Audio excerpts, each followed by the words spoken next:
wabarakatuh. Kali ini saya akan menjelaskan mengenai biosintesis lipid. Lipid didefinisikan sebagai senyawa yang tidak larut dalam air yang diekstraksi dari makhluk hidup menggunakan pelarut nonpolar. Fungsi lipid ada beberapa macam, yaitu pertama sebagai penyusun struktur membran sel. Nah, dalam hal ini lipid berperan sebagai barier untuk sel dan mengatur aliran material-material. Yang kedua, sebagai cadangan energi. Nah, cadangan energi di sini adalah lipid disimpan sebagai cadangan energi jangka panjang. Lipid disimpan sebagai jaringan adiposa. Kemudian, fungsi lipid lainnya yaitu sebagai hormon dan vitamin, di mana hormon mengatur komunikasi antar sel dan vitamin membantu regulasi proses-proses sel tersebut. Jenis-jenis lipid sebagai berikut. Terdapat berbagai jenis lipid. Yang pertama ada asam lemak, yaitu terdiri dari asam lemak jenuh dan asam lemak tidak jenuh. Ini bisa dilihat dari ada atau tidaknya ikatan rangkap. Kemudian gliserida, terdiri atas gliserida netral dan fosfogliserida. Lalu ada lipid kompleks yang terdiri dari lipoprotein dan glikolipid. Lalu ada non-gliserida, terdiri atas sphingolipid, steroid, dan malam. Berikut ini merupakan struktur molekul dari asam lemak, baik asam lemak jenuh maupun yang tidak jenuh. Nah, bisa dilihat kalau asam lemak tidak jenuh itu dia memiliki ikatan rangkap, ya, ikatan rangkap di bagian rantai karbonnya, sehingga bentuknya lebih terlihat bengkok kalau dalam bentuk 3 dimensinya. Sedangkan kalau asam lemak jenuh itu dia tidak memiliki ikatan rangkap, sehingga rantainya cenderung lurus. Nah, bagaimanakah suatu asam lemak disintesis? Karena makanan bukan satu-satunya sumber lemak kita, maka semua organisme dapat mensintesis asam lemak sebagai cadangan energi jangka panjang dan sebagai penyusun struktur membran. Pada manusia, kelebihan asetil-CoA dikonversi menjadi ester asam lemak. Sintesis asam lemak sesuai dengan degradasinya, yaitu oksidasi beta. Sintesis asam lemak terjadi di dalam sitoplasma. ACP atau acyl carrier protein digunakan selama sintesis sebagai titik pengikatan. Semua sintesis terjadi di dalam kompleks multi-enzim fatty acid sintase. Dan NADPH digunakan untuk mereduksi. Tahap-tahap biosintesis asam lemak adalah sebagai berikut.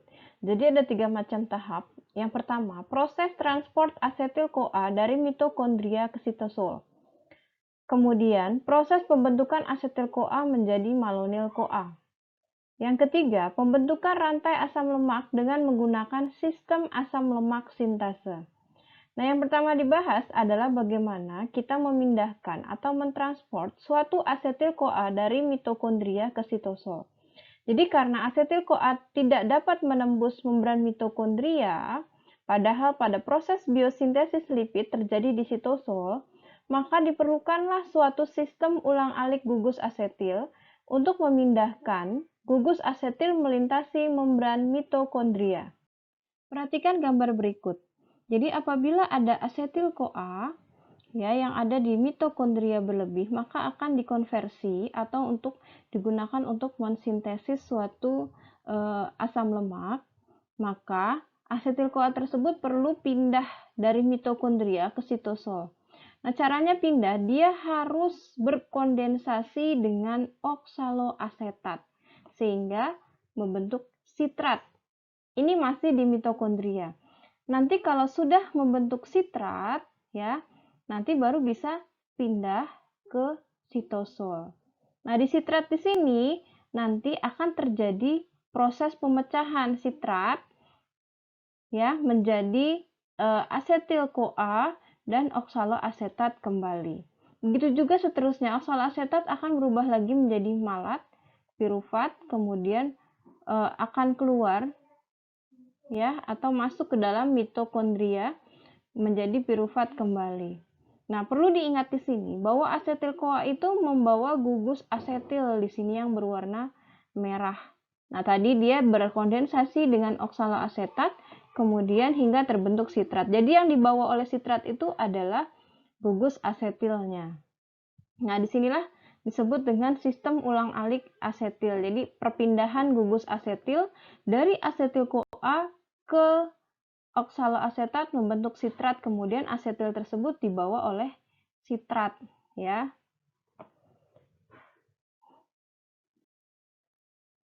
Nah, di sini adalah suatu sistem ulang-alik gugus asetil yang sama dengan slide yang baru saja saya jelaskan.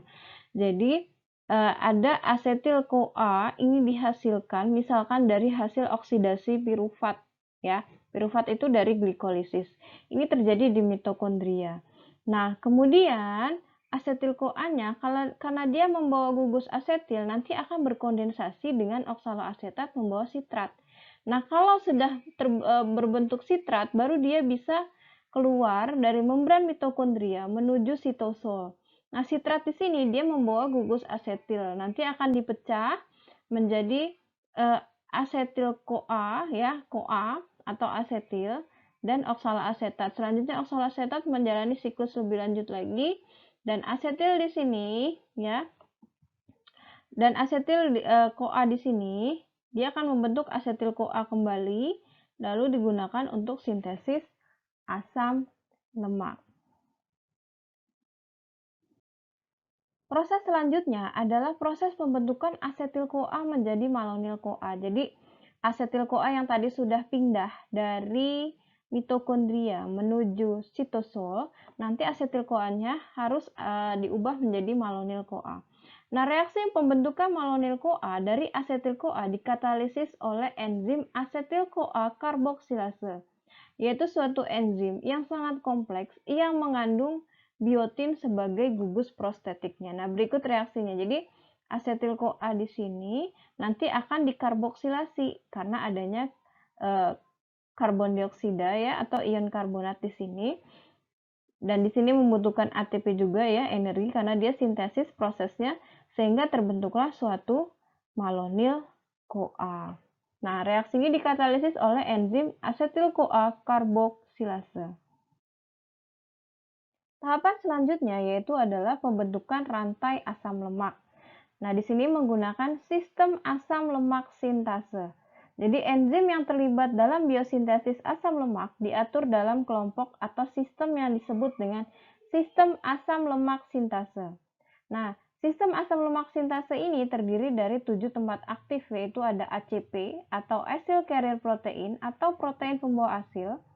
Kemudian ada yang kedua, enzim asetiltransferase.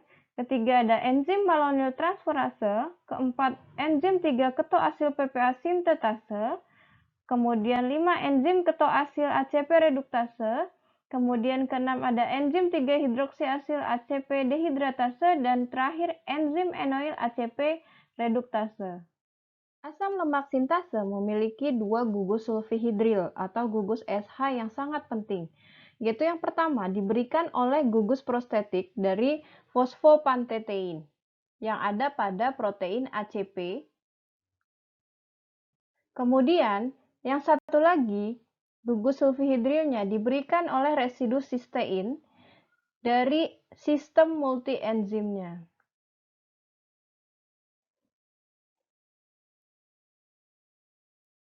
Tahap-tahap dalam biosintesis asam lemak. Jadi gugus sulfihidril dari asam lemak sintase diberi dengan muatan gugus asil.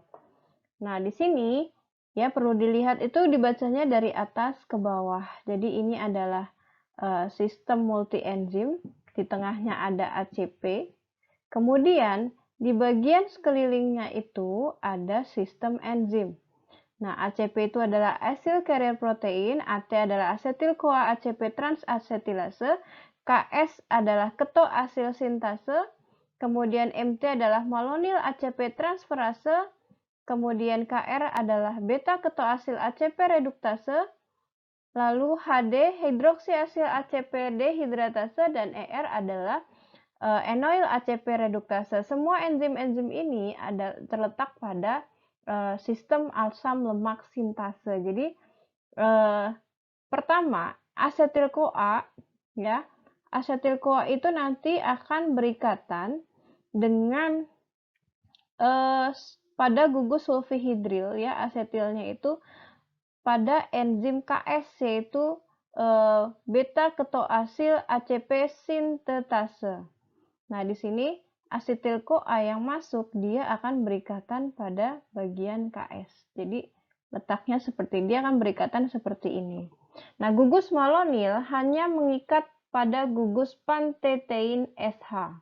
Gugus pantetein dari asam lemak sintase diberi dengan muatan dengan gugus malonil. Nah, jadi sama dari atas ke bawah alurnya.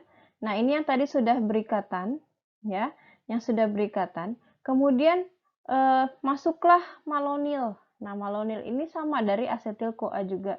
Nanti malonil ini dia akan berikatan pada gugus SH dari ACP, ya. Jadi dia nanti akan berikatan di sini. Nah, ini malonilnya, yang ini adalah asetilnya. Tahap yang selanjutnya adalah penambahan 2 unit karbon. Nah, tahap di sini yang pertama adalah tahap kondensasi. Jadi, malonil CoA nanti akan berkondensasi bergabung dengan asetil. Nah, ini nanti dia akan melepaskan karbon dioksida dan menghasilkan suatu senyawa hasil kondensasinya. Nah, karena ini masih terikat dengan ACP, maka senyawa hasil kondensasinya disebut dengan beta ketobutiril ACP. Setelah tahap kondensasi, tahap yang kedua adalah tahap reduksi. Tahap reduksi yang terjadi adalah beta ketobutiril ACP yang di sini dia akan direduksi dengan adanya NADPH. Nah, di sini nanti akan menghasilkan NADP+ dan beta ketobutiril ACP. Nah, bisa dilihat di sini apa yang terjadi. Yang tereduksi itu adalah pada ikatan rangkap pada gugus ketonnya. Jadi tadinya dia CO, di sini menjadi COH. Nah, bisa dilihat kembali kalau hasil di sini dia terikat semua pada ACP, makanya namanya adalah ACP. Yang terjadi selanjutnya adalah tahap ketiga, yaitu adalah tahap dehidrasi. Di sini tahap dehidrasi adalah pembentukan ikatan rangkap dalam konformasi trans. Jadi tadinya beta hidroksibutiril ACP, kemudian nanti terdehidrasi, ya, makanya di sini melepaskan satu molekul air membentuk trans delta 2 butenoil ACP. Apa yang terdehidrasi di sini itu adalah pada ikatan jenuhnya menjadi ikatan rangkap, ya, menjadi ikatan rangkap. Tahap yang keempat adalah penjenuhan. Jadi alurnya itu dari bawah ke atas, kita mengikuti arah panah. Jadi trans delta 2 butenoil ACP di sini nanti akan mengalami reduksi. Nah, reduksi sehingga menjadi butiril ACP. Nah, seandainya butiril ACP itu lepas dari ACP-nya, maka disebut dengan asam butirat. Tapi karena ini masih terikat dengan sistem asam lemak sintase, tepatnya adalah ACP, jadi namanya masih butiril ACP. Tahap yang selanjutnya adalah memulai putaran reaksi selanjutnya. Karena tadi masih berupa butiril ACP yang terdiri dari 4 karbon, ya, butirat. Nah, karena asam lemak itu biasanya panjang sampai 16, 18 misalkan. Sehingga dari 4 karbon butiril itu perlu kita tambahkan lagi, ya, ditambahkan lagi rantai karbonnya agar terbentuklah asam lemak rantai panjang. Sehingga diperlukan putaran reaksi selanjutnya untuk memperpanjang rantai dengan menambah unit 2 karbon lain. Nanti gugus butiril akan meninggalkan gugus sulfihidril cis dan menggantikan karbon dioksida dari gugus malonil pada gugus ACP-SH. Jadi nanti si butiril di sini dia akan pindah, ya. pindah ke sebelah sini. Makanya nanti adanya di sebelah sini. Di sini sudah tidak ada lagi. Karena apa? Letak yang di sini itu nanti digunakan untuk perpanjangan rantai. Kemudian, gugus pantetein dari asam lemak sintase diberi muatan dengan gugus malonil yang lain dan diikuti lagi dengan tahap kondensasi lagi. Jadi berulang lagi. Jadi kondensasi lagi, reduksi lagi, dehidrasi, dan penjenuhan seterusnya hingga rantai karbonnya itu panjang. Ya. Jadi dari atas ke bawah. Itu terus berulang.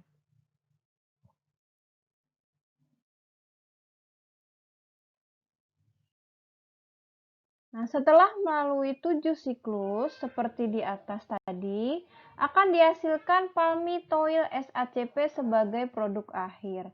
Nah, proses perpanjangan ini berhenti pada karbon 16. Jadi kalau sudah ada perpanjangan sampai 16 karbon, itu akan berhenti. Nanti asam palmitat bebas dari palmitoyl SACP akan dilepaskan dari molekul ACP. Nah, yang melepaskan itu dengan bantuan enzim hidrolitik. Berikut ini adalah stoikiometri dari biosintesis asam lemak.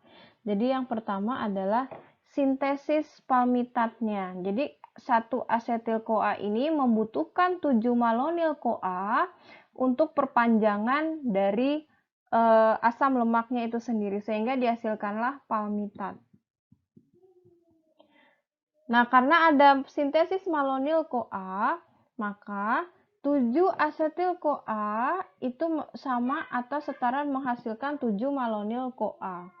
Sehingga keseluruhan dari sintesis palmitat itu membutuhkan 8 asetil CoA untuk menjadikan satu molekul palmitat.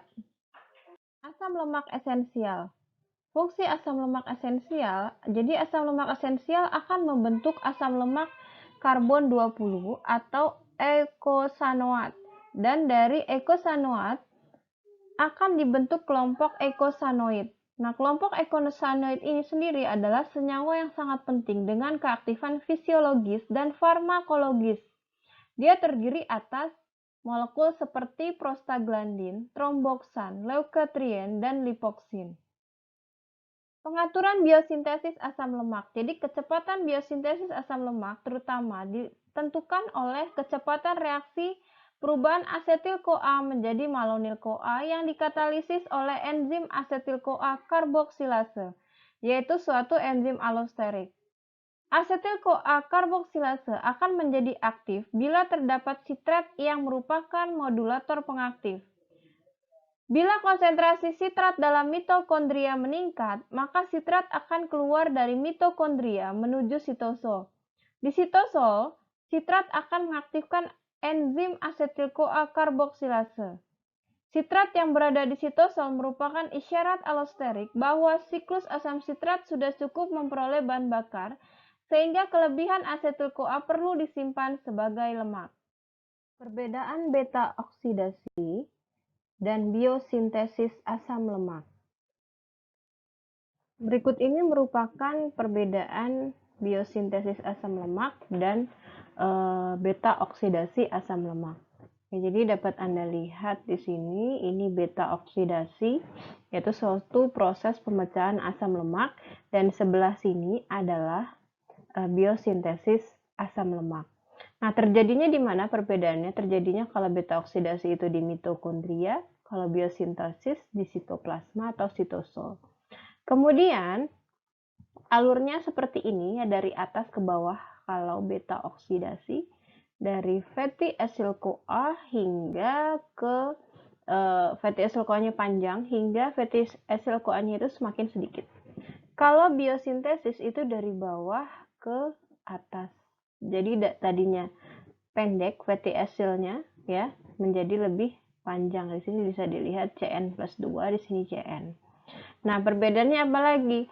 Kalau beta oksidasi dia berupa fatty acyl CoA, dia acyl CoA. Tapi kalau biosintesis dia terikat pada ACP. Makanya akhiran nama produknya itu selalu ada ACP, ACP, ACP, dan ACP. Kemudian perbedaannya ada lagi pembawa gugus pembawanya itu adalah CoA yang tadi saya jelaskan, makanya endingnya itu CoA.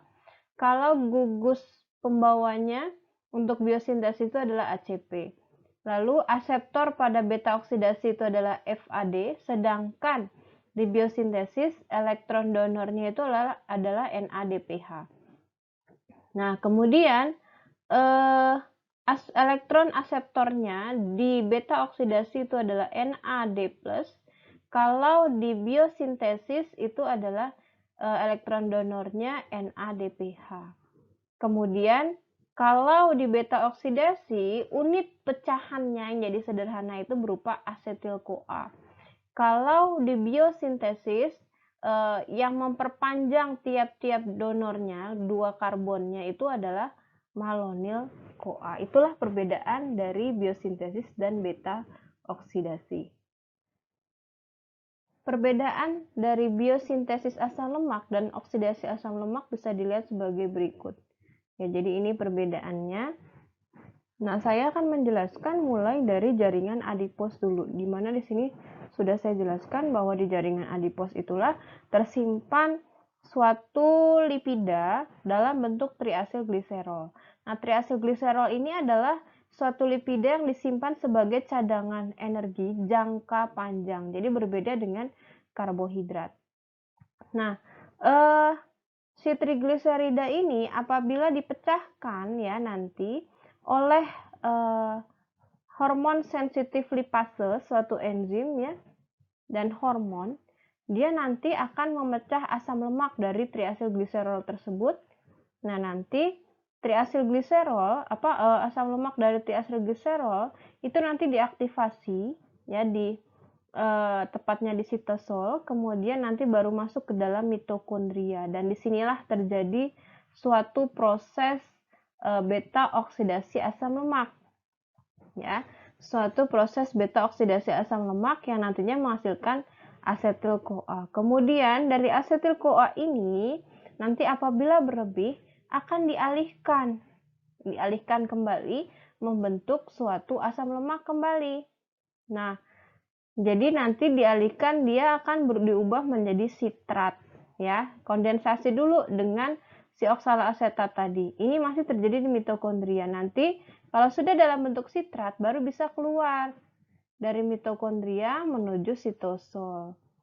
Nah, di sini sitrat nanti akan bekerja kembali, dia akan diubah menjadi asetil-CoA lagi, kemudian asetil-CoA juga diubah menjadi malonil-CoA apabila memang digunakan untuk memperpanjang pada suatu sintesis asam lemak.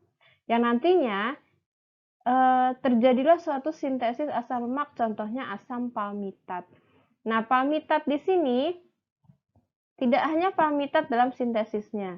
Misalkan pada retikulum endoplasma yang halus ya, tidak hanya palmitat, tapi bisa juga stearat atau oleat yang nanti akan berkondensasi dengan gliserol, membentuk triasilgliserol, lalu nanti dia akan disimpan kembali ke jaringan adipos.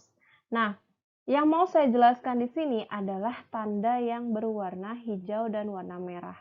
Jadi, hijau itu dia suatu aktivator, kalau merah itu inhibisi, ya. Nah, inhibisi siapa atau aktivasi siapa? Enzim asetil-CoA karboksilase. Nah, enzim ini mengkatalisis perubahan atau karboksilasi dari asetil-CoA menjadi malonil-CoA. Nah, sehingga nanti kerja enzim ini akan dipengaruhi oleh si perubahannya itu akan dipengaruhi oleh asetil-CoA atau asetil-CoA karboksilase dalam berubah menjadi malonil-CoA. Setelah biosintesis asam lemak selesai kita bahas, sekarang yang kita bahas adalah biosintesis triasilgliserol atau biosintesis trigliserida.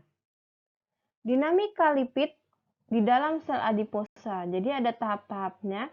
Kalau tadi saya jelaskan kalau lipid itu kalau memang dia disimpan dalam sebagai cadangan energi jangka panjang, dia disimpan dalam bentuk trigliserida di jaringan adiposa. Nah, trigliserida itu kalau dipecah itu nanti menghasilkan gliserol dan asam lemak. Berapa jumlah asam lemaknya? Itu ada 3 asam lemak. Ketiga asam lemak dari triasilgliserol semuanya sama, ya, semuanya berbeda ataupun hanya dua di antaranya yang sama. Panjang rantai asam lemak pada trigliserida yang secara alami adalah bervariasi, namun yang paling umum itu adalah panjangnya sekitar 16 karbon, 18 karbon, atau 20 karbon. Nah, biosintesis trigliserida sendiri secara singkat terlebih dahulu asam lemak diaktifkan dulu menjadi asil-CoA oleh enzim asil-CoA sintase yang memang memerlukan ATP dan CoA.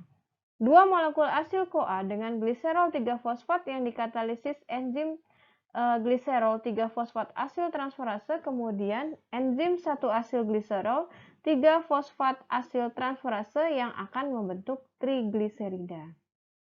Tahapan yang terjadi pada biosintesis trigliserida sebagai berikut. Yang pertama yaitu pembentukan gliserofosfat, baik dari gliserol pada reaksi 1 maupun dari dihidroksi aseton fosfat untuk reaksi 2. Reaksi 1 berlangsung dalam hati dan ginjal, kalau reaksi 2 berlangsung dalam mukus usus serta dalam jaringan adipos. Kemudian, gliserofosfat yang telah terbentuk bereaksi dengan 2 mol asil koenzim A membentuk suatu asam fosfatidat. Nah, ini disebut dengan reaksi 3. Reaksi hidrolisis asam fosfatidat ini dengan fosfatase sebagai katalis dan menghasilkan suatu 1,2 digliserida. Ini merupakan reaksi keempat.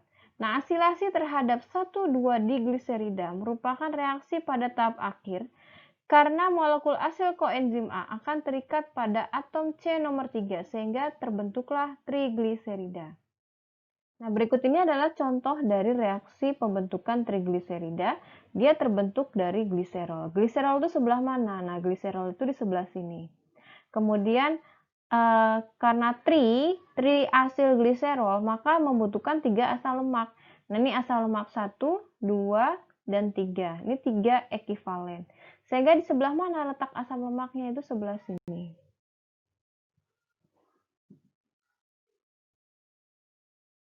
Nah, seperti apa reaksi pembentukan triasilgliserol sebagai berikut? Ya, jadi di sini sudah ada gliserol fosfat. Kenapa saya sebut gliserol fosfat? Karena di sini nomor 3-nya itu berikatan dengan fosfat. Kemudian ada kondensasi dari asil CoA yang memiliki asam lemak yang pertama di sini. Kemudian asil CoA dengan asam lemak yang kedua hingga terbentuklah suatu asam fosfatidat, ya. Suatu asam fosfatidat. Asam fosfatidat itu apa? Dia sama seperti fosfolipid, ya. Nah, di sini asam fosfatidat atau fosfolipid memiliki R1 dan R2 karena reaksi tadi sebelumnya. Lalu terjadi proses hidrasi, ya, air masuk kemudian nanti akan membentuk 1,2 diasilgliserol. Nah, di sini apa yang terjadi? Nah, jadi fosfat ini digantikan oleh H2O hingga di sini ada OH. Nah, dengan begitu sehingga mudah bagi fatty acyl CoA yang ketiga untuk masuk ke dalam 1,2 diasilgliserol tersebut untuk membentuk triasilgliserol. Jadi ada 3, 1, 2, dan 3 asam lemak. Nah, berikut ini hubungan antara suatu beta oksidasi, sintesis asam lemak, siklus asam sitrat, kemudian ada pula dengan metabolisme karbohidrat.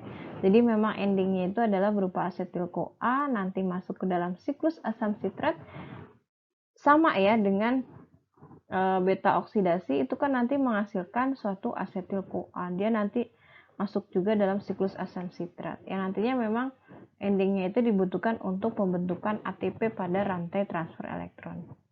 Jadi seperti itu. Nah, di sini sintesisnya. Jadi sintesisnya itu ke atas, ya. Sintesisnya ke atas dari asetil-CoA hingga terbentuk trigliserida. Tapi sebelumnya membentuk dulu asam lemak. Oke, setelah asam lemak, sintesis asam lemak, kemudian sintesis trigliserida. Yang ketiga adalah sintesis gliserofosfolipid.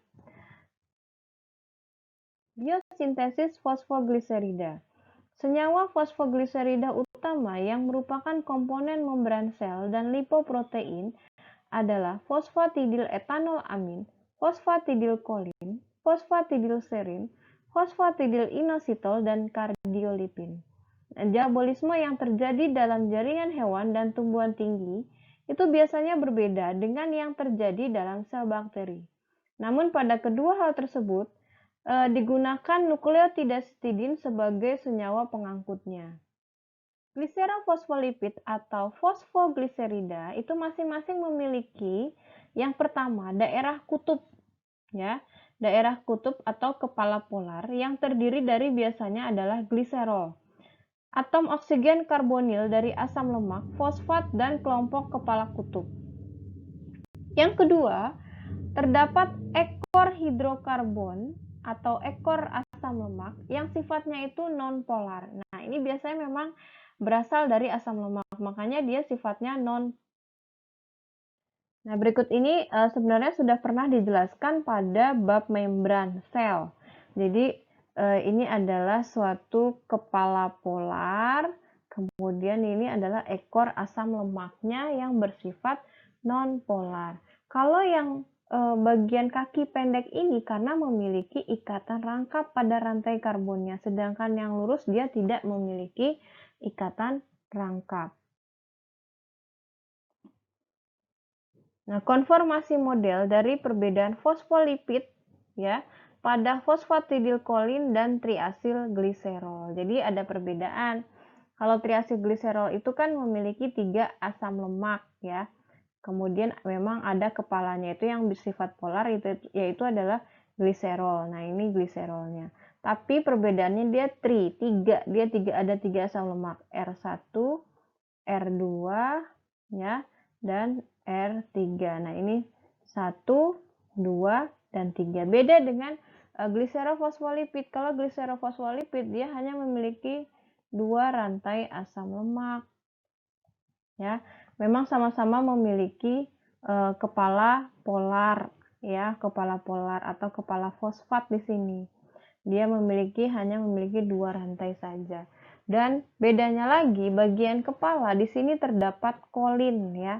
Makanya namanya adalah fosfatidilkolin. Jadi berbeda dengan triasil gliserol yang memang kepalanya adalah gliserol.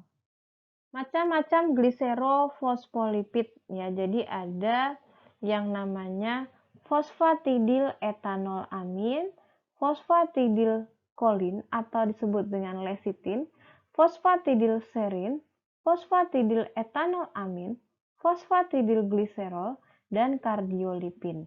Nah, ini adalah disebut dengan kenapa berbeda di sini, karena berbeda di bagian kepala polarnya. Jadi kepala polarnya di sini ada etanolamin, di sini ada kolin, kemudian ada di sini ada serin ya, kemudian ada inositol ya, kemudian ada gliserol, kemudian ada kardiolipin di sini. Nah, jadi itulah yang membedakan ya, kenapa nama-namanya beda. Tetap sama, dia sejenis dari gliserofosfolipid.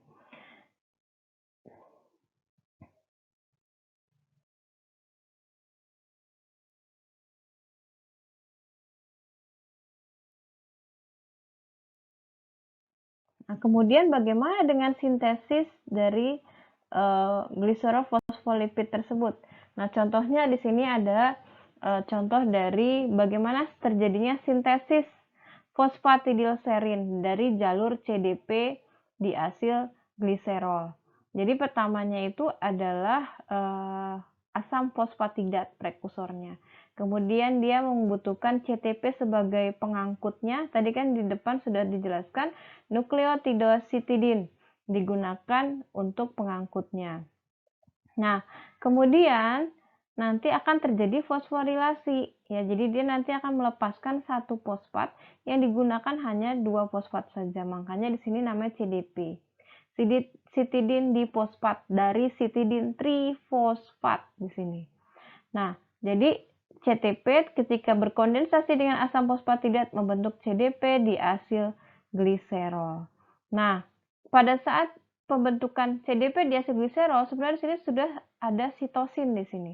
Sitosinnya dari mana? Nah, sitosinnya itu dari CTP-nya. Setelah itu, nanti ada kondensasi dengan serin.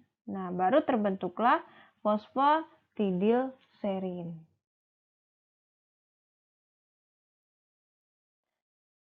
Kemudian, biosintesis selanjutnya adalah biosintesis fosfatidilkolin dari CDP kolin dan CDP etanol amin.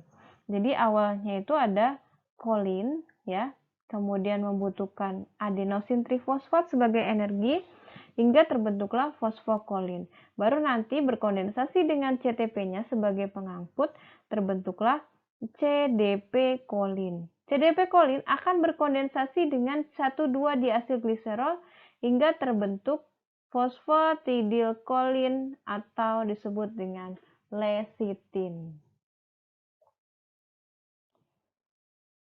Nah, kalau kita buat review ya, ringkasan dari sintesis gliserofosfolipid atau fosfolipid.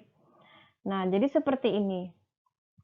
Nah, ini tergantung. Jadi kita diawali dari 1,2 diasilgliserol di mana dia disintesis ya berkondensasi dengan CDP etanol amin untuk membentuk fosfatidil etanol amin. Nanti etanol amin kepalanya itu akan tersubstitusikan dengan serin membentuklah fosfatidil serin. Nah, di sini etanol aminnya lepas.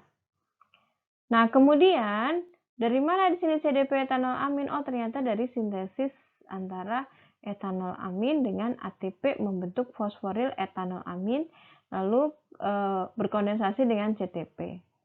Nah, kemudian di sini asam fosfatidat akan bereaksi dengan CTP membentuk CDP diasilgliserol. Kalau mau membentuk fosfatidil inositol, maka dia harus berkondensasi dengan inositol.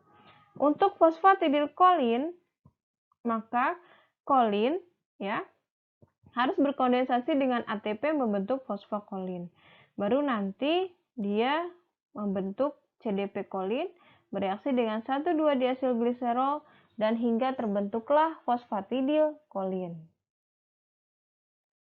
Nah, berikut ini adalah contoh dari 3 dimensi fosfatidilkolin, di mana bagian kepala polarnya terdiri dari kolin, kemudian fosfat dan gliserol. Kemudian di sini baru rantai asam lemak. Tapi kita tidak akan tahu dia namanya gliserofosfolipid apa kalau kita tidak tahu bentuk kepalanya, kandungannya itu mengandung apa. Baru kita bisa mengetahui. Nah, dari gambar ini jadi kita tahu kira-kira gliserofosfolipid itu menyusun apa. Nah, di sini gambar ini kita teringat lagi dengan membran ya. Dia merupakan penyusun pada membran. Bisa dilihat di sini berarti fosfolipid itu bisa saja namanya adalah fosfatidilkolin, fosfatidiletanol amin ya. Nah, kemudian sintesis selanjutnya adalah sfingolipid. Sfingolipid adalah sebuah kelompok lipid yang banyak ditemukan di membran eukariot. Biasanya pada manusia, konsentrasinya yang tertinggi terdapat di jaringan syaraf sistem saraf pusat, khususnya di zat putih otak.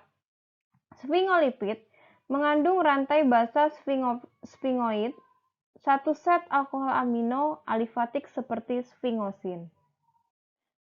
Nah, berikut ini adalah struktur dari sfingolipid ya. Struktur dari sfingolipid.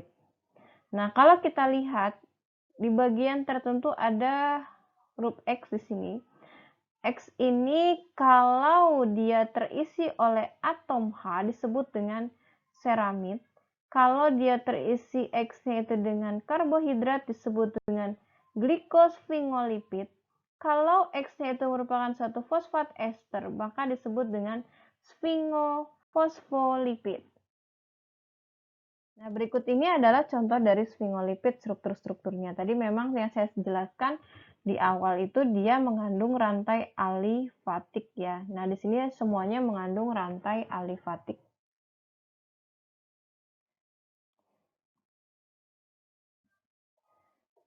Backbone dari seramid itu berupa gliserol. Nah, kebanyakan sfingolipid itu mengandung karbohidrat sebagai kepala gugusnya. Nah, sfingolipid memiliki peran yang penting pada jaringan saraf. Sfingomielin yang paling penting, ya. Di sini terdapat gangliosida, ya, sekitar 6% dalam sfingolipid pada sistem saraf. Sintesis dari seramid. Nah, jadi dari palmitoyl-CoA, ya, dia nanti akan bereaksi dengan serin dengan bantuan enzim serin palmitoyl transferase dan koenzim piridoksal fosfat akan menghasilkan 3-ketosfenganin. Nah, 3-ketosfenganin ini nanti akan mengalami reduksi karena ada NADPH dan dengan bantuan 3-ketosfenganin reduktase menghasilkan sfenganin. Nah, sfenganin di sini nanti akan mengalami perubahan, ya, menjadi seramid. Nah, ada penyakit yang berhubungan dengan sfingolipid, ya, disebut dengan penyakit Tay Sachs. Jadi gangguan dari pemecahan gangliosida yang ada di otak. Nah, jadi gangliosida itu seharusnya dipecah oleh enzim yang namanya heksosaminidase. Hasil pemecahannya itu berupa gangliosida 3, ya, dan N-asetilgalaktosamin. Nah, di sini seharusnya ada kerja dari heksosaminidase. Tapi karena ketiadaan enzim ini, maka menyebabkan penyakit Tay Sachs. Nah, kenapa terjadi demikian? Karena gangliosida GM2 ini tidak dipecah oleh heksosaminidase. Jadi cenderung menumpuk sehingga mengakibatkan penyakit Tay Sachs. Nah, penyakit Tay Sachs ini adalah suatu penyakit gangguan sistem saraf dan biasanya memang diturunkan secara genetik.